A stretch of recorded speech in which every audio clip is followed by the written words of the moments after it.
Será que você ama estar sofrendo porque você ama as companhias que vêm por conta do sofrimento? Ou você ama as companhias e por conta disso você sofre? Quantas vezes a gente não quer estar do lado de pessoas porque nós estamos emocionalmente instáveis? Assim, o sofrimento adora a companhia que sofre, mas não qualquer uma.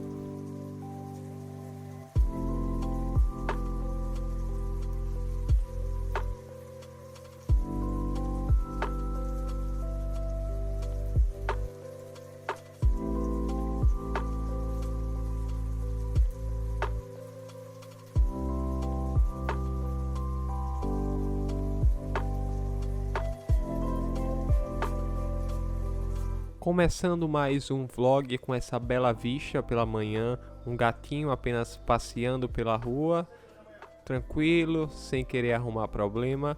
E o dia amanheceu bem nublado. Eu saí para caminhar logo de manhã cedo para comprar alguma coisa no supermercado para fazer o café da manhã. Geralmente é muito habitual eu sair de manhã para comprar pão com manteiga para tomar o café e tentar aproveitar um pouquinho a vista enquanto eu me exponho ao sol, já para regular o meu ciclo circadiano, para melhorar a questão do sono, atividade física, humor, desempenho e assim por diante.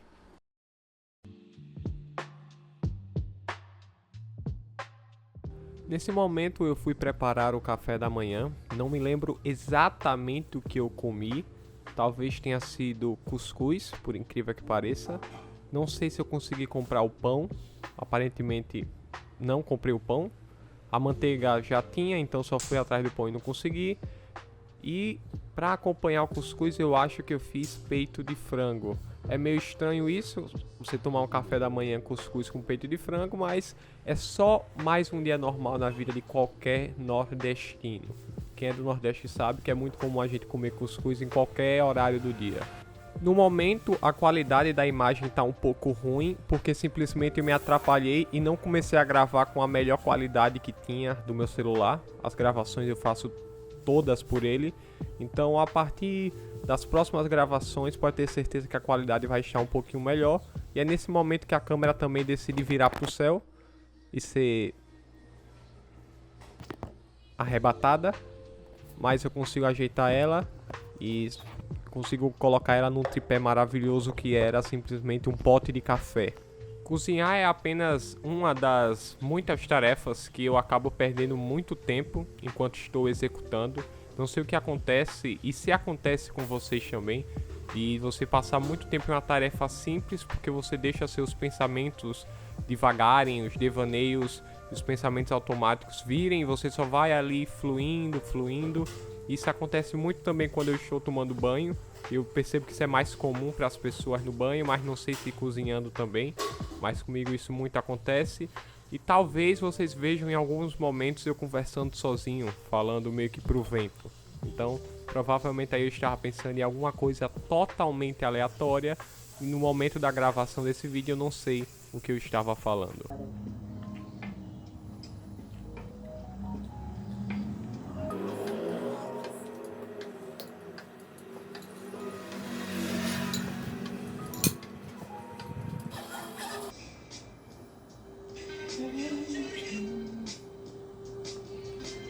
Eita, que tá chovendo.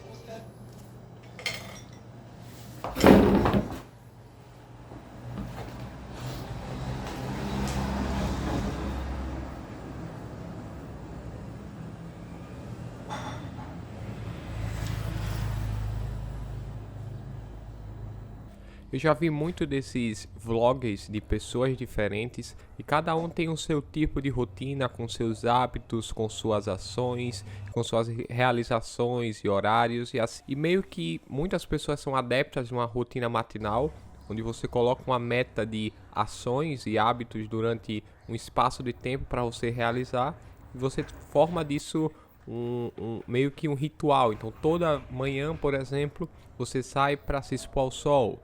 Aí depois você lê 10 minutinhos de livro. Aí você arruma a cama e depois você começa o dia e assim por diante. Eu geralmente gosto de usar mais a leitura como um hábito de manhã. para simplesmente já começar colocando meu intelecto para trabalhar, começar a me desenvolver e despertar também do sono, essa é a verdade. E antes que alguém pergunte, o meu tipo de leitura é muito variado. Eu não tenho necessariamente um tipo literário que eu gosto mais ou um gênero que eu gosto mais. Eu vou lendo de acordo com os livros que para mim me chamam a atenção e são interessantes, e meio que assim eu vou determinando o que eu vou ler e o que eu não vou ler. Nesse momento aí eu tava bem focado, inclusive.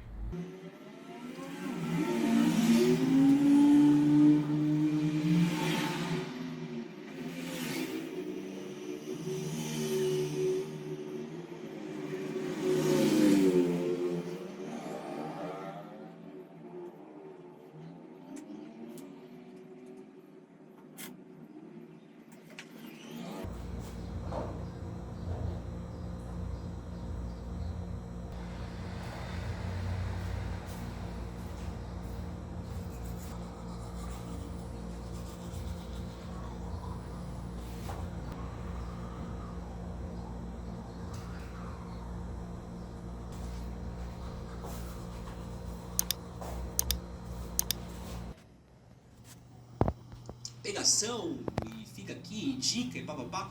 Eu acho um porre. Eu acho um porre, um porre, um porre. Um porre fazer isso. Eu falo de assuntos de relacionamento que eu gosto, com a minha verdade, com a minha história. Sei que às vezes eu não posso sempre falar do que eu sou, do que eu gosto, né? Preciso falar de outras coisas também, porque é um canal, é uma coisa que é profissional, mas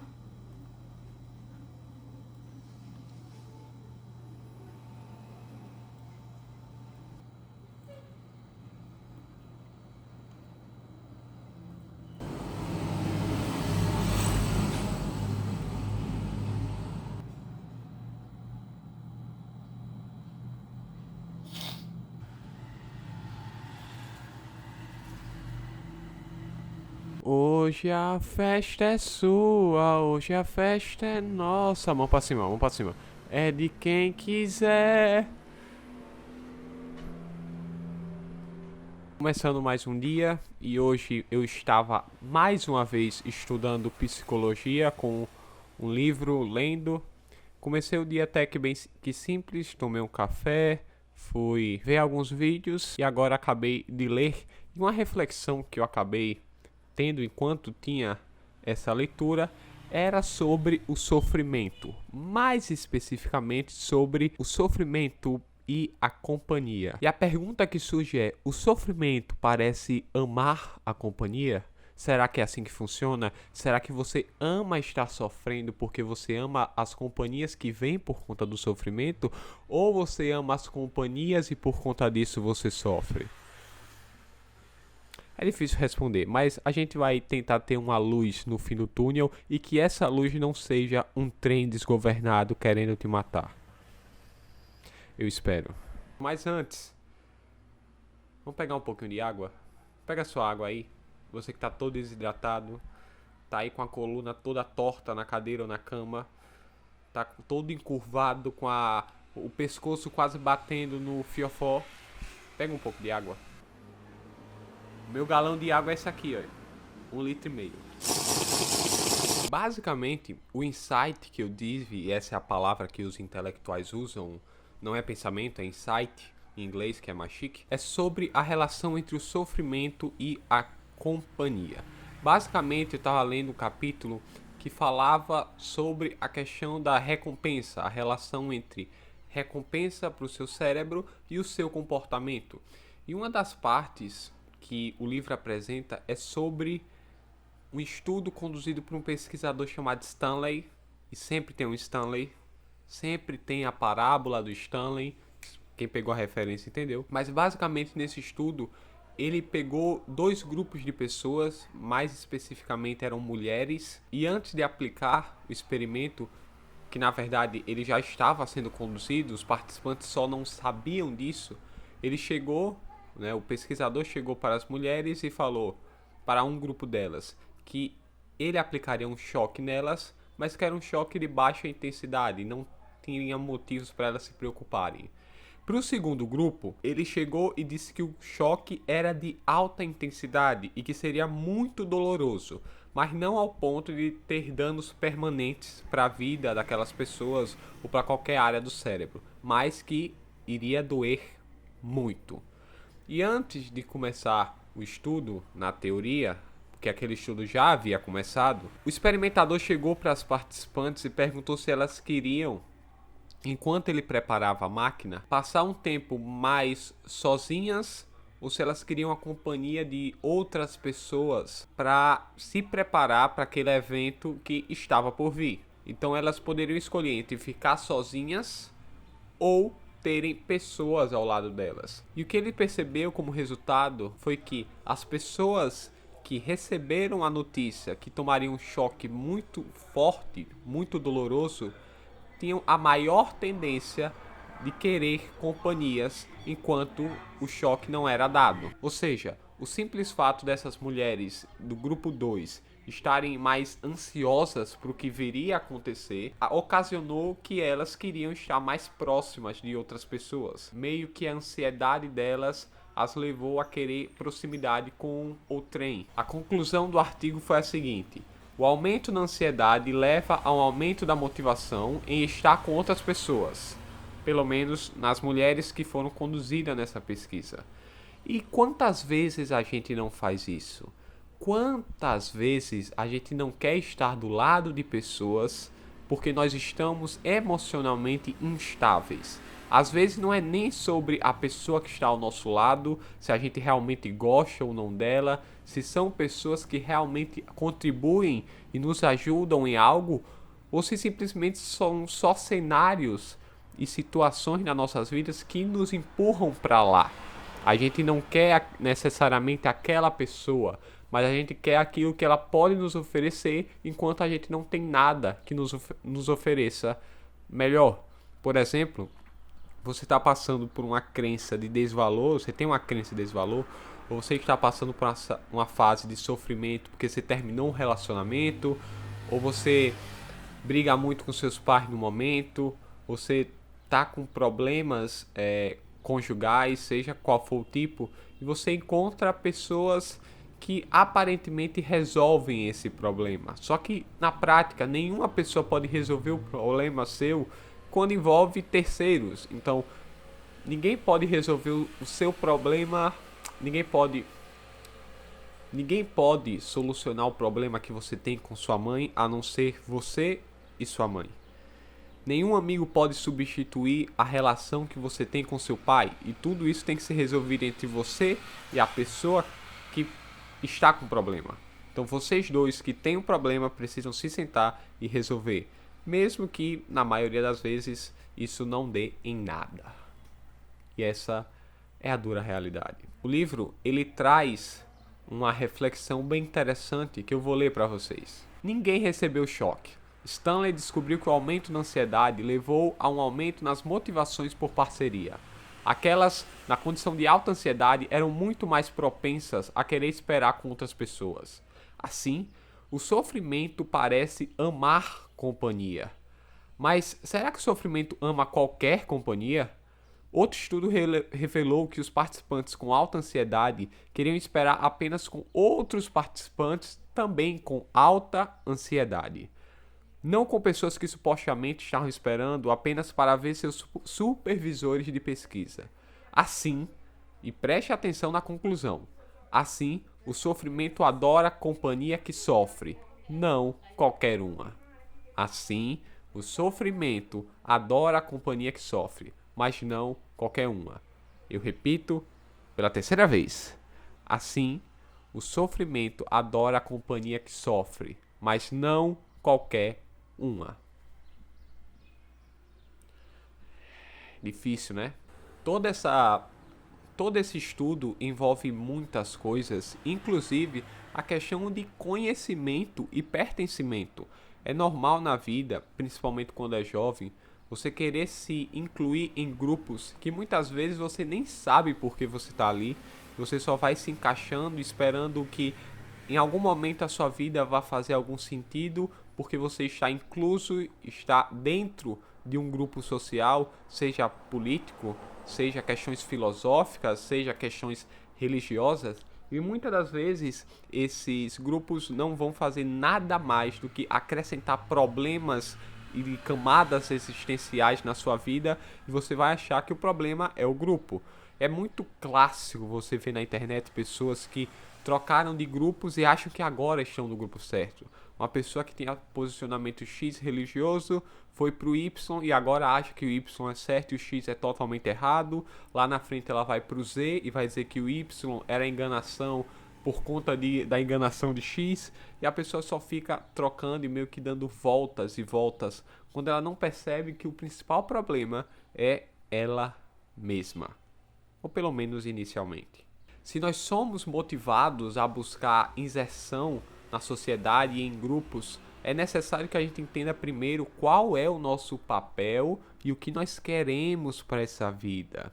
Não basta a gente ficar procurando grupos que incluam a gente em qualquer prática ou qualquer ritual ou qualquer cultura, se a gente mesmo não sabe o que a gente quer, se a gente não sabe quais são nossas ações, nossos valores, e a gente vive meio que num barco que está naufragando, e a gente fica correndo para um lado e para o outro procurando quem tem um bote salva-vidas. E muitas das vezes a gente tenta abraçar um pouco de tudo e acaba sem nada. A vida é sofrimento e a sobrevivência é encontrar significado na dor. Já diria Viktor Frankl no seu livro Em Busca de Sentido. Ele foi um dos poucos sobreviventes dos campos de concentração e foi um cara que meio que desenvolveu uma das principais terapias que temos hoje, que é a logoterapia, que se baseia em você entender o sentido e o propósito da sua vida para responder os principais problemas psicológicos e existenciais que você vai ter nessa jornada, que não é nem um pouco fácil, tampouco é simples. Todo mundo quer conquistar mais na vida, ser alguém melhor, isso é natural. O problema é o seguinte: toda conquista ela envolve um sofrimento e muitas das vezes até de companhia. Você terá que sacrificar momentos com familiares, com namorado, namorada, filhos, para alcançar o que você realmente quer. E esse é o ponto que a gente tem que refletir todos os dias.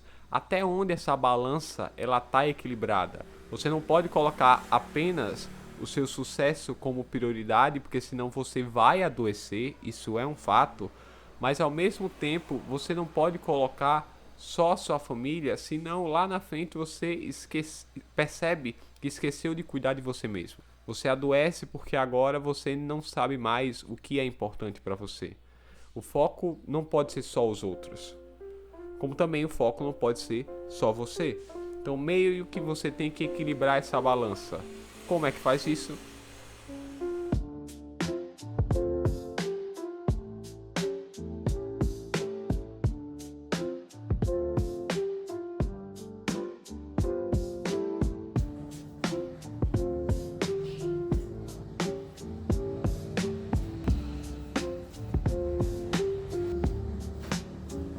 Tá enquadrado.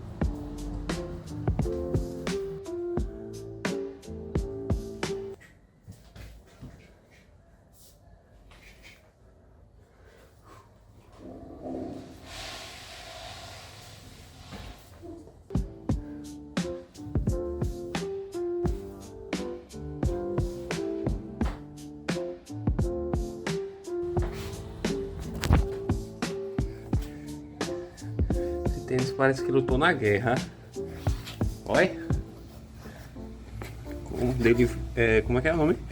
Tutorial de como montar, de como colocar um sapato. Isso.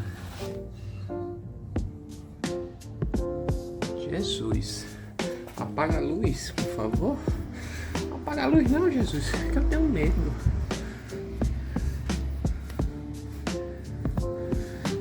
Jesus dos crentes.